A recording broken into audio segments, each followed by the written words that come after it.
Let's try that again. Yeah, I did it again. Forgot to push my on-air button again. Uh, Good evening, folks. Welcome to episode 37 of The Ghost of Bacon. I'm your host, Jake Roberts, and no real new announcements going on this week. I mean, there's plenty of new information that's been rolling in. A lot of really great researchers out there um, providing information. Now we're sharing information, and it just gets more and more exciting. For those of you who are not familiar or new to the podcast, my name is Jake Roberts. I wrote a book called The Holy Trinity Decryption. And in it, uh, Sir Francis Bacon reveals his hidden autobiography. All of this encrypted within what's known as the Stratfordian plaque. That's right, the plaque that adorns Shakespeare's funerary monument in Holy Trinity Church in Stratford upon Avon. And so the series of cipher messages basically outlay the fact that Francis Bacon is none other than the son of Francis II of France and Mary Queen of Scots. Now, I know that sounds like a bare assertion, and before you reply with a bunch of comments here under YouTube, if you're watching later, yes, I know the evidence, such as it is, that claims that this couldn't possibly be true. However, in my book, I am able to handily explain away what we would consider to be evidence. So when we start looking at the facts and suddenly unlocking the secret autobiography of Francis Bacon revealed a whole host of other secrets. And in perfect form with Sir Francis Bacon's favored form of logic, inductive reasoning, suddenly all of the secrets of what are known as the Rosy Cross are kind of laid out there for all of us to behold. And that's what I'm going to be laying forward in my next and third book, The Ghost of Bacon. And so what I wanted to do is when you look at all of the cipher evidence and just I lay it out there in the book, everyone who reads it comes away realizing and recognizing that this was a scientific decryption and Sir Francis Bacon had encoded these truths within the plaque. So anyway, now that the sound is working, thanks, William. What I'm going to do is I'm going to go ahead and put up our number.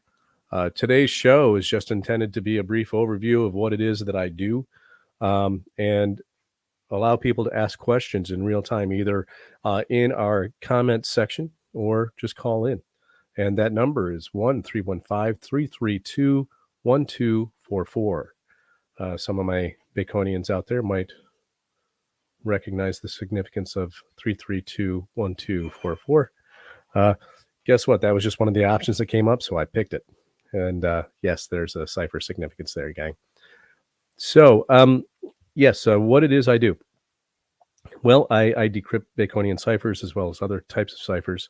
And what I've been able to do is identify a series of messages, as I said, in the Stratfordian plaque, as well as many significant maps of the same time period, as well as the King James Bible of 1611. And all of the messages repeat the same idea. Sir Francis Bacon's true identity as the Dauphin of France, and all of his family relationships that involves, including Mary Queen of Scots, James, King of France, or excuse me, James, King of Scotland and England, his younger half brother. So throwing that out there, and going to go ahead and, oh, thank you, Linda. Appreciate that very much. Hi, Jenny. Glad you could join us. Again, throwing it out there for any kinds of questions or ideas that people wanted to discuss. One of the things that keeps coming up, people keep asking me about John Dee. How does he fit into all of this? And frankly, I don't know. I have not been touching John Dee simply because that becomes more problematic the closer you look. And so given his, huge status, particularly within the areas of occult and esoteric circles, what we find is that it becomes very Well, it's he's one of those characters that people feel very strongly about, and so when I weigh in and tell you here are my thoughts, um, oftentimes you're going to see a quick knee jerk reaction to that. So I've been kind of tiptoeing around John Dee. We've talked on this show. We've touched upon Sir Francis Drake as well, and there are a few maps that were drawn for Sir Francis Drake by Sir Francis Bacon in his youth is under different names. And so in my work, I get into the many aliases that Sir Francis Bacon and Anthony Bacon used, as well as actually Sir Walter Raleigh. He is a prominent figure in the Rosy Cross. And that's also one of the ideas that has come out of my research is that those three men in particular in history were responsible for this creation of these manifestos of the Rosy Cross. Now, it's controversial. A lot of people, again, want to believe that they date back to Father C.R. Back in the 1300s, and thereby having some sort of connection to the Knights Templar. Unfortunately, I've found evidence to the contrary that these three individuals were responsible for the creation of that whole concept. And I want to draw people's attention to what it says in the Confessio, the second installment of the Rosicrucian Manifestos, which is they speak in parables. And they state that their works are not to be interpreted literally. And so when we take them at their word, the last thing we can do is just interpret it that this is a secret society that goes back to the 1300s. Instead, it's the idea that's important. And I think it's important for all of us to remember that. So again, looking in. Hi, Christy. Stephanie, hey, good to see you, my friend. So, a lot of actually prominent researchers in their own right here in the chat this evening. Stephanie McPeak Peterson, your work is amazing. William Russell has been featured on this show multiple times and still has probably some of the highest rated episodes on YouTube. Oh, William, I knew someone was going to be bringing the hard questions. How do you think Bacon found out about Oak Island, and who may have shown him? Also, do you think he repurposed an existing vault mechanism? Wow. As to the first answer, how do you think Bacon found out about Oak Island? I think that Mahone Bay was an outpost that Sir Francis Drake was using. And again, this is mostly conjecture on my part. I do have some evidence to support this, but I think he was introduced to the entire area by Sir Francis Drake. Now, at those of you who are just coming new to my information, one of the ciphertexts in my book explicitly states that Sir Francis Bacon was Francis Drake's first mate. And I stress that this was after his circumnavigation of the globe. Okay, when Sir Francis Drake sailed around the world, Sir Francis Bacon was a teenager and he was living in France at the time, amongst the royal court there, which I assert are his relatives. Now, so after that voyage, he became what he referred to as Francis Drake chose him as his wisest astrologus, which means astronomer in Latin. And so, and he also said that he timed the meridians. So Francis Bacon was his navigator and first mate. And so that was shocking information. So I'm thinking there's that kind of a connection there, William, to answer your question. Now, as for Oak Island proper, the actual position of it, that's a part of the why question that the guys in the war room always ask: who, what, where, when, how, and why. And the why is because of its precise location, the coordinates, as they would have appeared back in the day of Sir Francis Bacon, before the establishment of the prime meridian in Greenwich. The coordinates produced Baconian cipher signatures, particularly in the original location of the money pit. That has been my finding. And that's the real, and I think that's the why of that particular island. Now, also, do I think he repurposed an existing vault mechanism?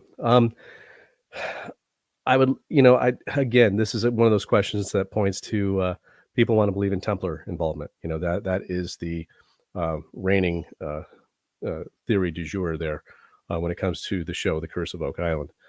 And unfortunately, I don't have any evidence to support it. All of my evidence points directly to Sir Francis Bacon, Sir Walter Raleigh, Anthony Bacon, and a couple of other names that people are very familiar with.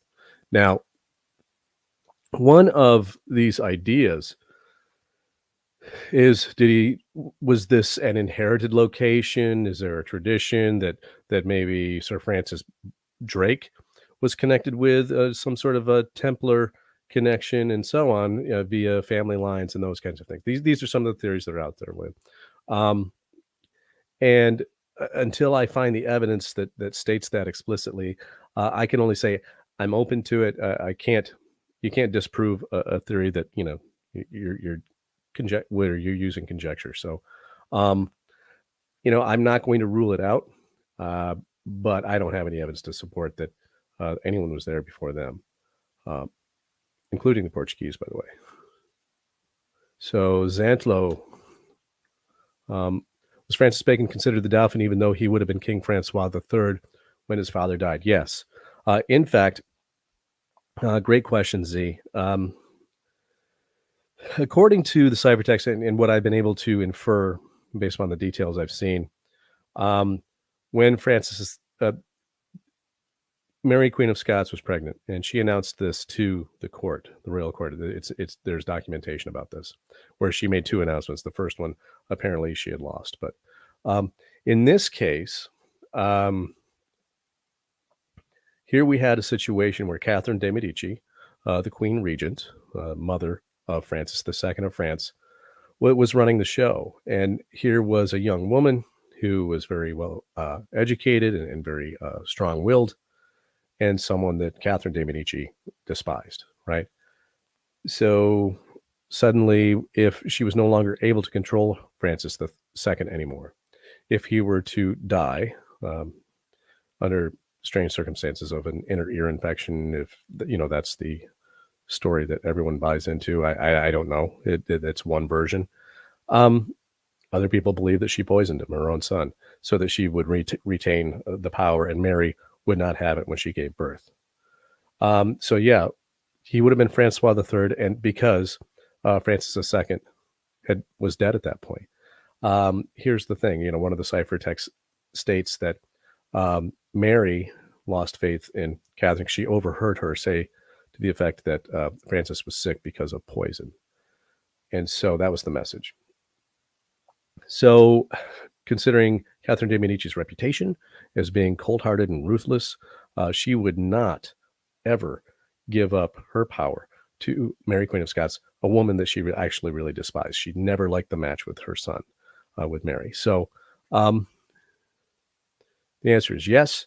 But again, as we have seen in the ciphertext again and again, William will attest to this, Jason, if he's on, the name Francois III comes up frequently. Sure. Great question.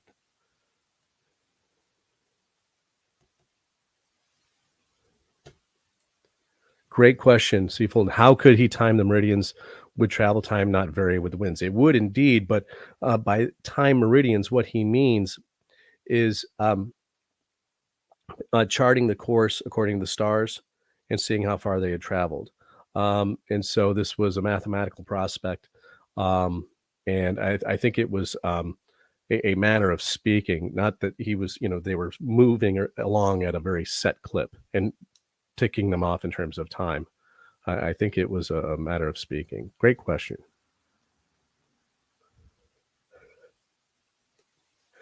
Yeah, Linda, times they are a changing, aren't they? Yes. Different background for sure. all those little Easter eggs there. As usual, Dan Spino, great point. I was surprised to learn both Francis Drake and Francis Bacon had the same godfather, Sir Francis Russell, Earl of Bedford. Russell was reportedly the Grand Master of English Freemasonry in the North. Thank you, Daniel. Great info, as usual. Jenny's asking, is there evidence in the ciphertext that Bacon was looking to set up a new type of government in North America? I think that if we take the ciphertext in particular, where he states, when he was in New France, he states he ruled his nation. So he really saw this as being um, an area where he could actually set up his own kingdom without having to infringe upon the people who had taken control of the other thrones. The ciphertext that stated that he loved seeing James, his younger brother, on the throne of England. He loved it. He didn't want it. And likewise, he had a good relationship with his uncles who were kings of France before they were assassinated or died. And so I would see him, looking for having his own government elsewhere. Now, in terms of what type of government, well, we would have to look to all of Francis Bacon's other writings to think about that and understand that, in particular, New Atlantis. In New Atlantis, he basically advocated the idea of learned people and intellectuals having equal rights and, collaborating to come up with answers of how to rule. And so if we put all that together, then as people have asserted throughout time, people believe that the United States of America was intended to be that New Atlantis. So great question. Hi, Teresa. Thanks for watching. Oh, Kat, I didn't realize that was you. Yeah. No, it's fine. It's like I said, it's a common misconception, and it happens a lot. Hey, Ayo, good to see you. Hey, thanks, William. Do you think Bacon ciphers are still in use today? I think they are 100%. I don't know if they're called Bacon ciphers still. I think that they have been absorbed part and parcel, and if you will, actually woven within the fabric of modern secret societies and organizations.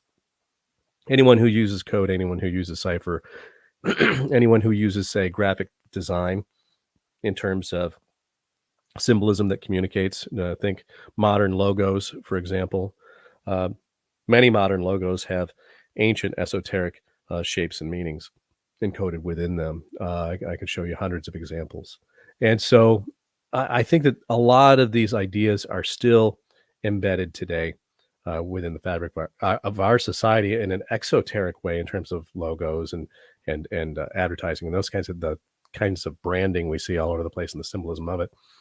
It's a fascinating study. I love it. But you also have the idea that if Sir Francis Bacon and company, the Rosy Cross, is what he refers to as his Fama fraternity. If they created Freemasonry, as he asserts in one of the cipher texts that I'll be unlocking in my next book, if all of those things are true, then what he would do is he would find a way to incorporate all of these ciphers into the trappings of Freemasonry itself, in particular the number 33, which is the value of the name Bacon in simple cipher.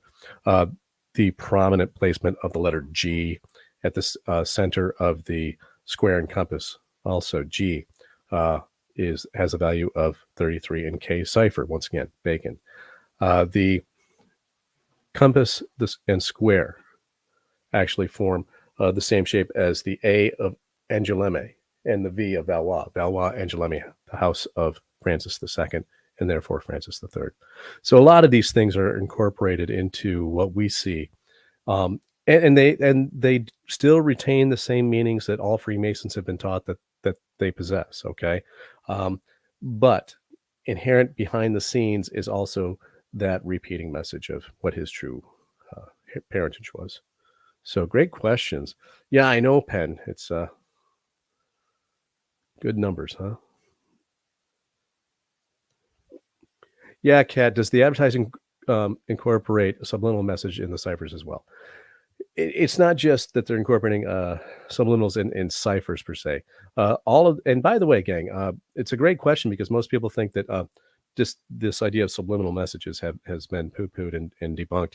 Not at all. Corporations spend millions of dollars on this type of advertising, and they wouldn't spend that kind of money if it didn't work. It does work. And again, maybe we should do a future podcast where I actually show examples of this stuff at work. I have multiple examples of that type of messaging happening for sure.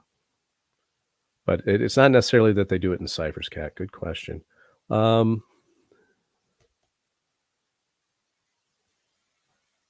Facebook user, I don't have your name. Um, but if we can draw a connection between Drake and Bacon, then why use the Champlain alias? Do you think Drake would have been aware of Champlain? Yeah, I do. In fact, it's one of the things I've been talking with some other very prominent researchers here behind the scenes. We're starting to collaborate and have us share some information. One of the things that I suspect there's been a pattern here with all of the members of the Rosy Cross, all of them, and that is that they all experienced what's called the philosophical death. They faked their death, assumed a new identity, and moved on. Now, we know that Bacon, there's a lot. Oh, that's okay, Tom. No big deal. Great question. Um, so we draw this connection between Drake and Bacon because Bacon states it explicitly in these messages. That it's just very plain. And so the idea of going from one name to the next is really, really important, particularly in their spycraft and what they're doing. So that would be the reason for using the Champlain alias in the first place. Now, and the ciphertext where he talks about using Champlain and tricking Louis XVIII into giving him the don de deux, he basically states that, and he refers to the French king as an ass. And so for whatever reason, whether it's the fact that it was a new house taking over the French throne, or something of that nature, but yeah, there was definitely something about that. But the idea again is to move from one. All the world's a stage, and we are merely players. A man performs many entrances and exits. But the thing is, it states it as exits and entrances. So encoded within that quote is the idea that they exit one life and entrance and enter into another. And we're talking about playing a role, right? It's the purpose of an alias. Great questions. Linda asking a great question. When you were deciphering the maps, were there any other places in Nova Scotia of the New World seems to be mentioned? I'm thinking New Ross for one. You know what, Linda, that is such a fantastic question. And the answer is 100% yes. As for New Ross, I haven't unraveled anything pointing to New Ross yet. But I'm not going to rule that out, because what I've discovered, gang, and this is the first time I'm announcing it since Linda asked the question, these maps do point to other places as well in the New World, and particularly in the Maritimes. It's fascinating stuff. I wish I could get into it, but at this point, this is hot research that is in the queue, and it involves the work of others. So I'm going to be, kind of discern and not overshare. So, yes. Thanks, Tom. I did when you said that. I just started laughing because I've done that before too. Daniel, great question. Have you come across the name of Thomas Phillips? He worked closely with Bacon in cryptology. Yes, that name has come up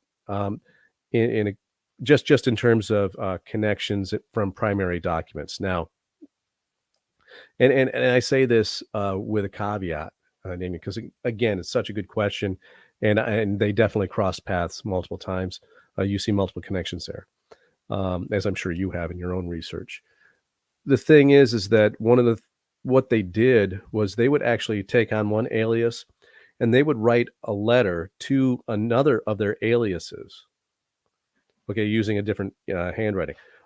Bacon was known to be able to imitate anyone's style of writing and those kinds of things, but we also know that they were able to disguise their own as well.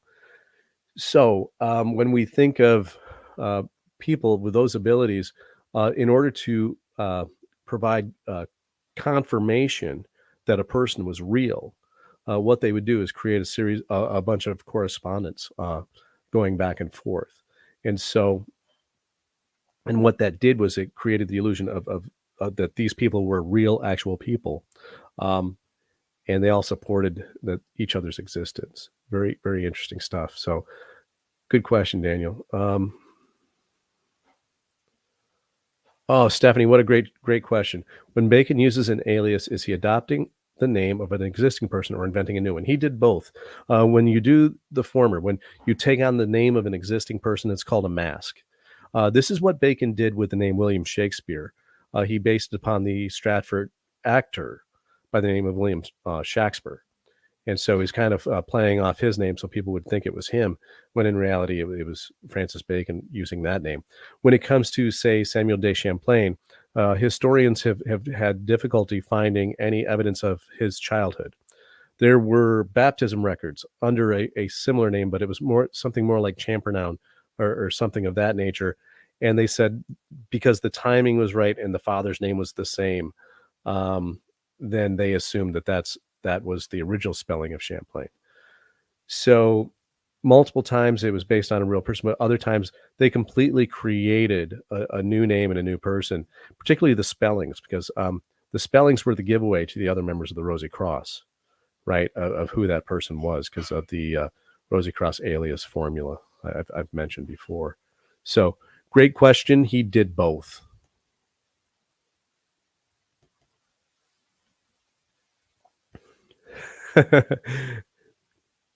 Sharon, that's so great. Frog Island, maybe. We don't know. So, um, yeah, William's question, do you think Bacon had any family with one or more of his aliases? With his aliases, you know what, William, it's entirely possible, and here's why. Um, I know of at least 2 examples where the alias was passed off to another person.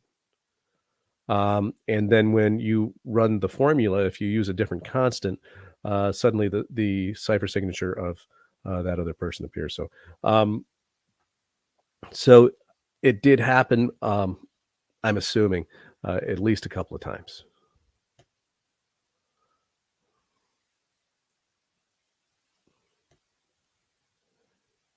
Jenny with a good question. Yeah, is it possible Bacon would have known of Oak Island from Viking Tales? Jenny, you know what? That's entirely possible. You know, we know that uh, people within the maritime tradition, with you know the anyone who was seafaring, all of the sailors of Bacon's era, all of the captains, which he was one, believe it or not. You know, there's this lore and heritage that gets passed down, even amongst between countries. So the Vikings passed along their knowledge to people they were trading with. Who's to say that there's still not that secret tradition, going back to the Templars, if they had actually come across to the Americas, though, again, that's a big question mark still. People don't think it is, but it is still a big question mark. Um, you know, could that knowledge have been passed along, and all of a sudden here's this tiny island in the North Atlantic? It's possible. Again, always great questions.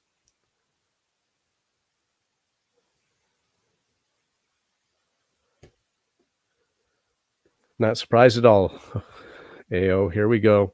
My only question is, and it's a good one, is the whole Francis Bacon mystery close to being solved, or is Francis going to have the metaphorical last laugh by continuing to baffle people for a few more centuries? Lols.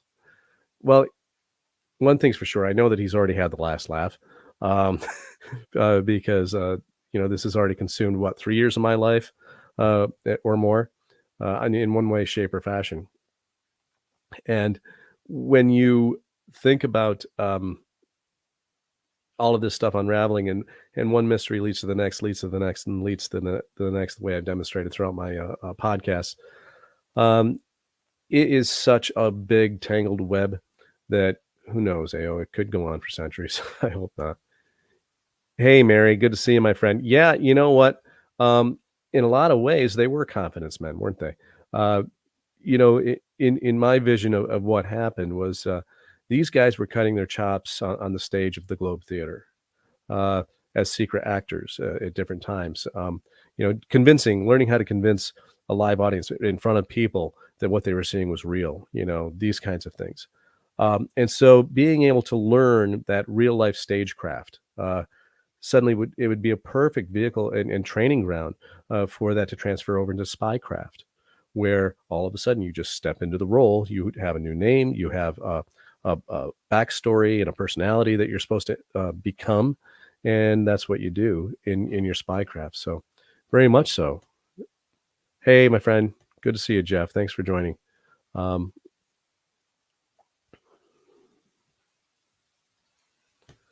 Teresa. So, what name is on his gravestone and where is he buried? An allegorical name. Well, see, that's the problem. He's supposed to be interred within the church in, I believe it was in Gorhambury, okay, in England. The problem is that, no one knows if he's really in there. Uh, what all of the evidence I have shows that he, experienced what's called the philosophical death at the age of 65, and he just passed into a different name and moved to the Americas and traveled Europe by the looks of it. And so it's his name on his gravestone. But again, whether or not he's there, we don't know. I have a feeling I know where he is, but great question, Teresa. Thank you.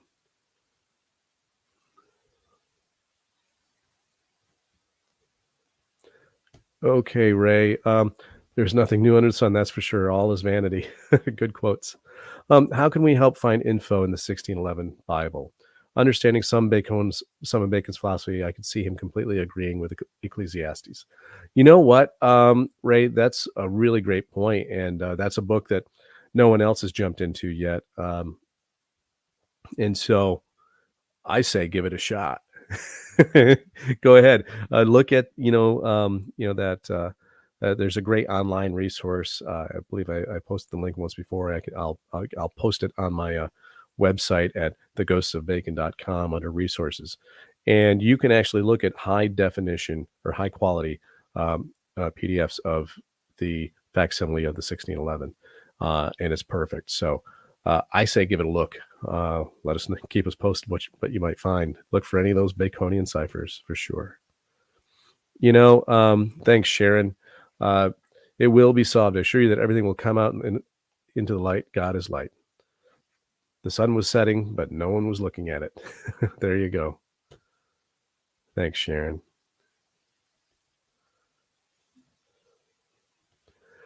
You know what, Linda? That's exactly how I was going to explain it in a future Alias show.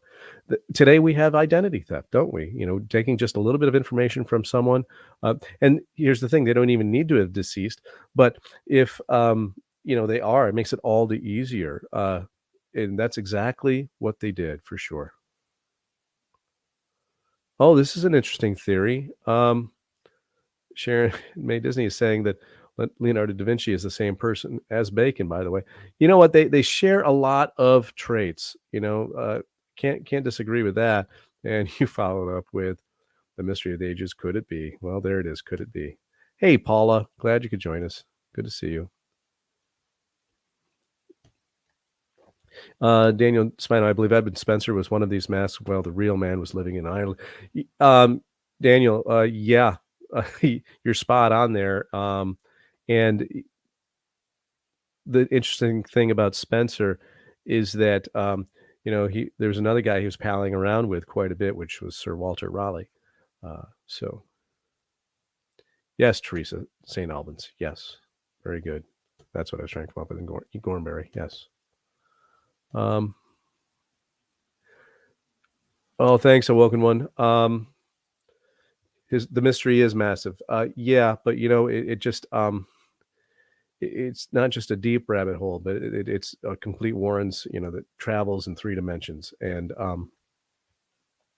so that's really the only way I can explain it is that one mystery leads to the next, and as we start to unravel some of these aliases now, some of these people are responsible for a lot of really amazing work in and of themselves, and people always ask me, well, that would have taken multiple lifetimes, and I understand that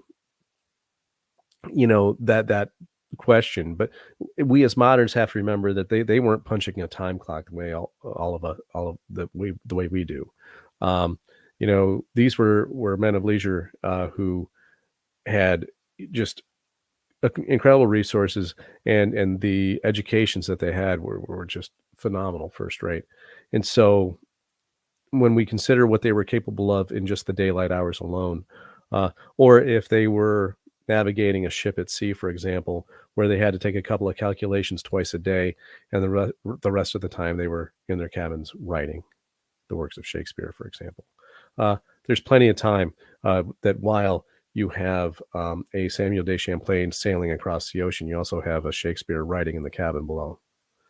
And so, yeah, that's my take on it. They were doing these things, in a blended manner, I guess I would say. Good questions, gang. Oh, you know what, Sharon? You never know. Again, so many people have believed that there's more to be learned at Roslyn for sure. Yeah, that's one of the ideas out there for sure.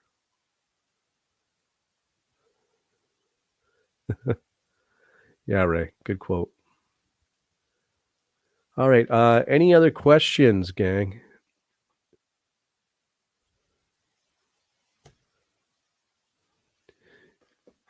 Any reason the U is there instead of V in the quote?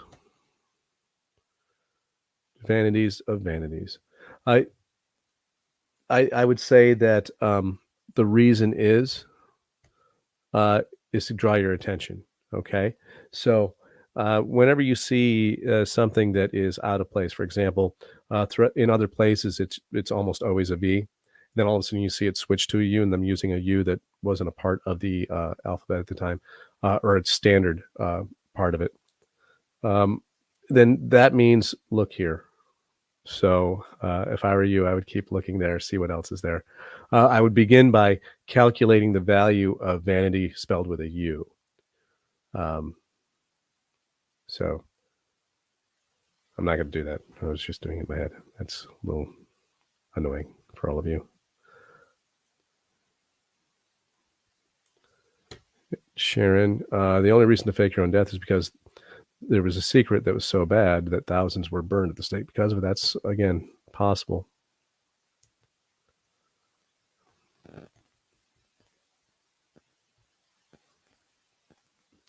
Barbara with a great question. Did you think Bacon ever realistically thought he would be publicly announced as an heir to the throne? He seems to be skating on a razor's edge. That's just it, Barbara. I don't think he ever did. One of the cipher text explicitly states that he had the right to 2 thrones, and he decided to, as he said it, pass on holiday. He also said that he didn't want to be a dressy helmsman. He didn't want the job. However, there was another that he felt stood in line that I haven't announced yet, and that was the person that he was going to put forward. And it's a simple matter of all of a sudden someone announcing their true identity and producing the proper papers and all of the correct people agreeing that yes, that is indeed who we say it is. And in that way, someone who was living in obscurity, and then again, the statement would be for his own protection and so on. That he would be living under the assumed identity of Francis Bacon if it were going to be him that would be placed on the throne. So. But as far as skating on a razor's edge, that's 100%. They all were. We're talking about guys who became privateers, and then later even a true pirate, Peter Easton, has a part to play in this group. So, again, very interesting points. You go from privateering to pirating, that is a razor's edge. Drake was close friends with Philip Sidney. Sidney wrote a book, a story similar to Oak Island in it. Yes, you're referring to the Duchess of Pembroke's Arcadia. And in it, yes, there is a story very much like describing the money pit. And yes, Drake was very close friends with Philip Sidney.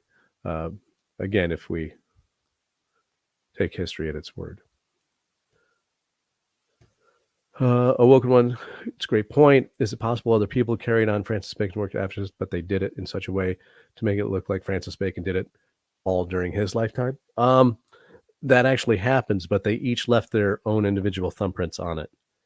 So it did happen. I've traced it at least one generation after Bacon. So yeah, it could especially on the surface level. AO, a welcome one. It would appear that Francis Bacon did it all, when in reality it was other members of the Rosy Cross. Uh, but when you look at it on a deeper level, they all left their fingerprint on it for sure. Have you come across any info regarding Blaisdell, Vigenère, and Bacon? Yes, 100%, Dan. In fact, there's a really great quote about that in Manly Palmer Hall's The Secret Teachings of All Ages. I just read it the other day. He referenced Blaise de Vigenère, but he rearranged the names. It was Vigenère de Blaise. And so in doing so, it was a clue to that led to a manuscript that depicted Hercules, only Hercules was shaking a spear. So again, we're talking about one message refers to Francis Bacon as the Hercules of philosophy, actually, is what Manly Palmer Hall referred to him as, and others. So there's a direct connection, not to mention the fact that the Vigenère square, the cipher system of Vigenère square, was attributed to a man named Blaise Vigenère. And so there are definite connections there, Daniel. Great question. Did you ever check if one of the pics you showed us a few months back, the men standing around, correlated to a constellation? I haven't had a chance, Jenny. It was such a great question at the time. But yeah, I did not do that. That's such a great suggestion. We would have to figure it out.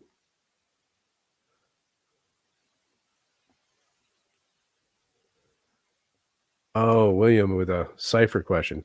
What is the value of an ampersand in Baconian ciphers, and is it only used in K cipher? Yes, it's only used in K cipher, William. Ampersand and the letters et, which also means and in Latin.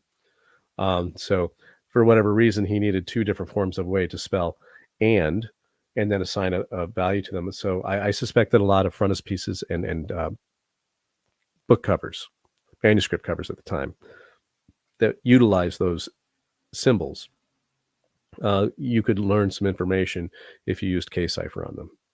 So the value of ampersand is actually 25 in K cipher.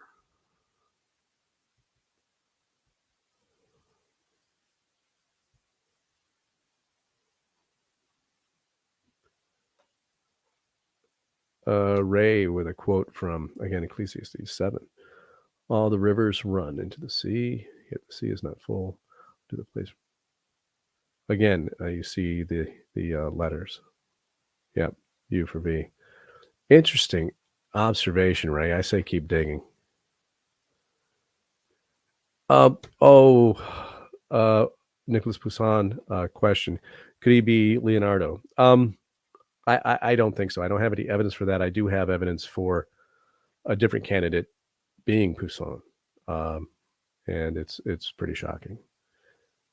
Z's asking, did any of them get caught? I'm pretty sure they came very close to getting caught. I think that was part of the reason why the trumped up charges against Anthony Bacon were leveled while he was an operative in France. I think one of his aliases may have been found out. Again, that's just speculation at this point. Don Wager. Would Bacon have been alive around 1470? No, he would not. He was born in 1561 and in January 22nd. But if you're finding evidence of him, Don, in something that is dated 1475, look more closely at the digits in that date. Okay. It's particularly if any of them are tilted, or if instead of a 1, you have a letter I, then what you have is a signature. Someone is leaving a cipher signature behind. That's happened quite a bit with documents I've been looking at. So the dates cannot be taken at face value, is what I'm saying.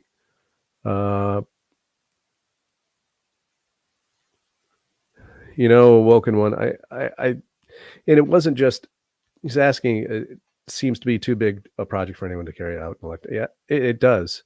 But he had help. We have to remember that. All of these people that we think, could have been a name that Bacon used or any of these kinds of things. We have to remember that, when it came to, say, doing the works of Shakespeare, he's quoted as saying that he had many pens working for him, or many fine pens working for him. And so we have all of these references to help. We know that, particularly in my next book, you're going to see all of the evidence of why Sir Walter Raleigh was such a prominent member of the Rosy Cross, and how he and Anthony and Francis were able to collaborate to do all of these things. So it was more than one person, but at the end of the day, any of them had ample opportunity and time to accomplish all of these things. So, yeah, Daniel, I found that too. It is such an interesting point, especially a point of history. I was very interesting that Vignier and Bacon worked together in France, and Vignier was a pupil of Jean de Raux, one of the famous French Pleiades. In fact, I just finished writing a section about that, about his studying with that particular group of writers. And again, great observation that they worked together during that time. Yeah, Sharon. At some point, I will get into the monument at Shugborough Hall and explain the cipher that appears there, along with this Et in Arcadia Ego. Cornelian Mull famously was able to identify an anagram in Latin using those letters, and I've also discovered a couple of anagrams that actually contain a message using these letters as well, using the Baconian cipher system. So, good thoughts.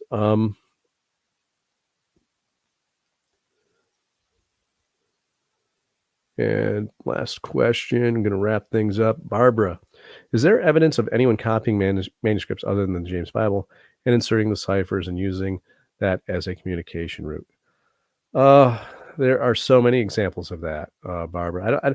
I don't know if you mean take when they were doing a translation, perhaps, or copying a full-on manuscript, adding in their own edits, right? That would create the cipher messages they wanted to send. Yeah, they certainly use that as a way of communicating. And in fact, we see it today in the examples that Jason and William and John and I have talked about on this podcast from the 1611 Bible. Great question.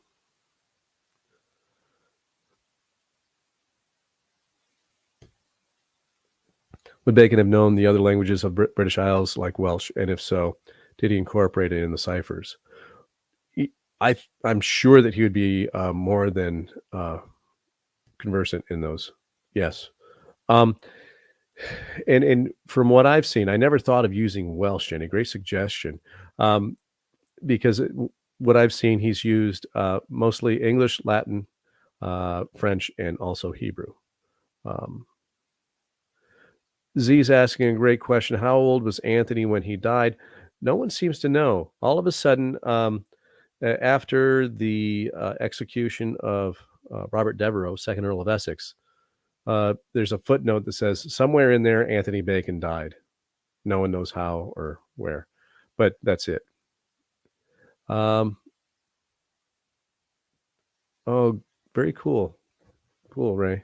Thanks. So here we go, gang. It's 7:52 Eastern Standard Time.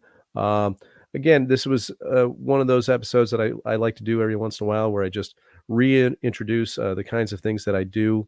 I've written 2 books: the Holy Trinity Decryption, which was the original decryption of the plaque in Holy Trinity Church in Stratford-upon-Avon, and the second book, of course, was the Oak Island treasure maps, where I decrypt 3 different maps and explain how they lead to Oak Island. So,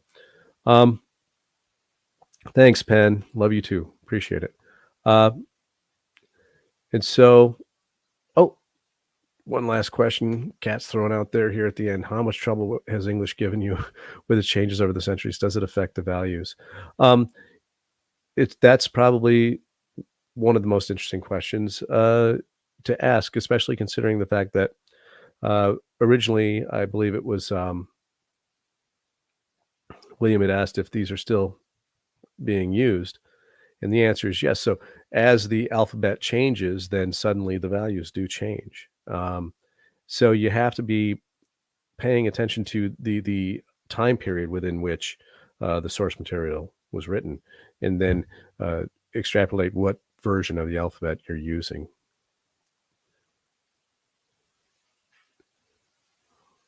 Yeah, great thoughts, everyone. Thank you, everyone. So I appreciate everyone's support. Thanks for popping on and spending an hour with me. An hour that, there are plenty of other things you could be doing on a Sunday evening, but I'm really happy that you all decided to share it with me tonight. So, listen, people, until next time. Oh, we do have, hold on, I got to get some paper here. I can't believe I forgot. Hold on.